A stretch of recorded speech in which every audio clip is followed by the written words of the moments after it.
नमस्कार मित्रों। जिंदगी की न टूटे लड़ी और प्यार कर ले घड़ी दो घड़ी।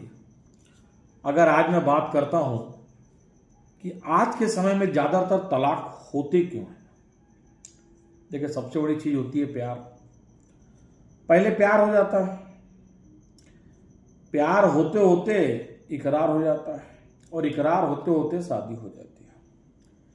कुल मिलाकर यहां तक कार्यक्रम एकदम ठीक चलता है, बशर्ते इसके बाद जब पति और पत्नी आपस में रहते हैं तो कुछ दिनों बाद ही तलाक की नौबत आती क्यों है और उसका सबसे बड़ा कारण होता क्या है। देखिए, तलाक और अलगाव का सबसे अहम कारण होता क्या है। देखिए क्या होता है कि आज की डेट में सबसे पहला कारण होता है पति और पत्नी एक दूसरे की कमियां ढूंढने में ज्यादा समय व्यतीत करते हैं। शादी के बाद उनको और कोई चीज दिखता नहीं है। पति और पत्नी दोनों मिलकर एक दूसरे की कमियां ढूंढते हैं। कमियां कैसी है? किसी भी टाइप की कमियां, आप ऐसा करते, आप ऐसा करते, आप इस तरह करते, सेम थिंग। और जब कमियां ढूंढते ढूंढते अपने आप पर खत्म हो जाती है तो उनके परिवारों तक कमियां चली जाती हैं। उनके माँ बाप पे कमियां चली जाती हैं, उनके भाई बहनों पे कमियां चली जाती हैं, सब पर कमियां चली जाती हैं। सबसे बड़ा कारण होता है एक दूसरे की कमियां ढूंढना। आप किसी और चीज पे बिजी बिजी रहो, कोई दिक्कत नहीं, पर कमियां ढूंढोगे तो तलाक जल्दी होता है। दूसरा होता है कि किसी भी छोटी छोटी बातों को इतना बढ़ा चढ़ाकर बताना, यानी आदमी बोलता है ना, राई का पहाड़ बना देना, यह भी तलाक का सबसे बड़ा कारण है। देखिए, बात छोटी हो पर आप संदेश जहां देने वाले हो वहां इतना बड़ा बता देते हो कि जिसका कोई लिमिट नहीं है। मतलब अगर किसी ने कुछ बोला तो उस चीज को तोड़ मरोड़ कर इतना बड़ा रूप दे देना कि राई का पहाड़ बना देना, यह दूसरा सबसे बड़ा कारण होता है आज के डेट पर तलाक का। देखिए, तलाक का मुख्य वजह है अपने आप नहीं होता, ये दूसरों और दूसरों की भावनाओं को देख के अपने घर में तलाक होता है। लड़ाई कभी अपने घर में अपने से नहीं होती है, लड़ाई कहीं और दूर से आती है जो घर में एक रूप ले लेती है। तीसरा आता है, हमेशा पति या पत्नी आपस में किसी के कद काठी, कोई लंबा है, कोई छोटा है, कोई मोटा है, कोई पतला है, इनको लेकर जो कमेंट्स होते हैं ना, वो भी बहुत खतरनाक साबित होते हैं। ये कुछ दिनों तक अच्छा लगता है, बाद में बुरा लगने लगता है।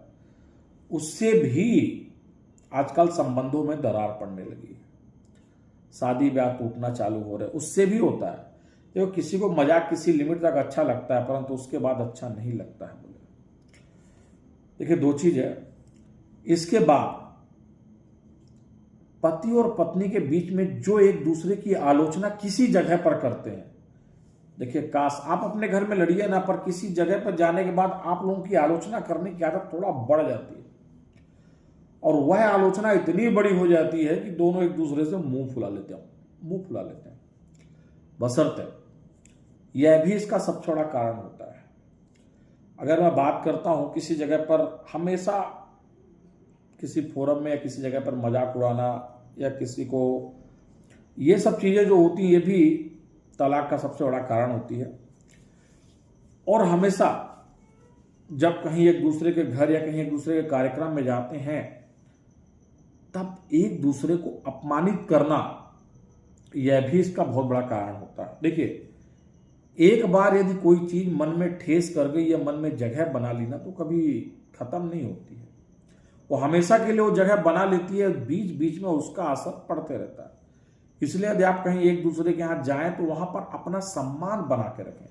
दोनों को, पति और पत्नी दोनों को अपना सम्मान बना के रखना चाहिए और अपना टंग और अपना जबान बहुत सोच समझ के चलाना चाहिए, तभी रिश्ता बना रहेगा। यदि एक दूसरे को अपमान करते रहेंगे तो रिश्ता बहुत दिन नहीं चलेगा।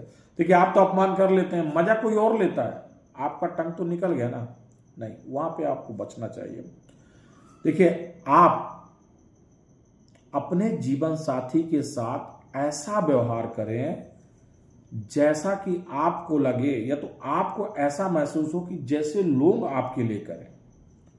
तब दूसरे से आप अपेक्षा करेंगे कि आपके साथ में बहुत अच्छा व्यवहार करें। ऐसी उपेक्षा आप अपनी पत्नी या पति के साथ कीजिए। व्यवहार ऐसा कीजिए कि जो व्यवहार आपको चाहिए वही व्यवहार कीजिए। अगर आप ऐसा करेंगे तो आपकी जो तलाक की एक्टिविटी थोड़ा सा कम होगी। और तीसरी ऐसी बात कि घर की हर छोटी से बड़ी बातें कहीं शेयर ना करिए। देखिए, आजकल का कंसेप्ट है कि लड़ाई हुई कि फोन लगा, और फोन लगा तो सब जगह बातें गई। उससे होता क्या है, नुकसान आपका होता ना कि उनका होता है। उनका कैसा नुकसान होगा, वह आपकी बात को सुनकर राई का पहाड़ बना देंगे और आप उस पहाड़ में दब जाएंगे। इसीलिए यदि आप अपने घर की वार्तालाप अपने तक सीमित रखेंगे, आपका परिवार बहुत अच्छी तरह से चलता रहेगा। देखिए, आज की डेट में जब नई नई शादियां होती हैं तो लोग ऐसे मौके ढूंढते हैं कि इन दोनों के आपस में लड़ाई झगड़ा हो जाए और बात कहीं और तक पहुंच जाए। उससे बचना चाहिए। इसीलिए यदि तलाक की नौबत से बचना है तो इन सब चीज़ों पर थोड़ा सा ध्यान दीजिए। जरूर तलाक की समस्याएं कुछ नहीं तो कुछ कम से कम 20 से 25% घट सकती है। धन्यवाद।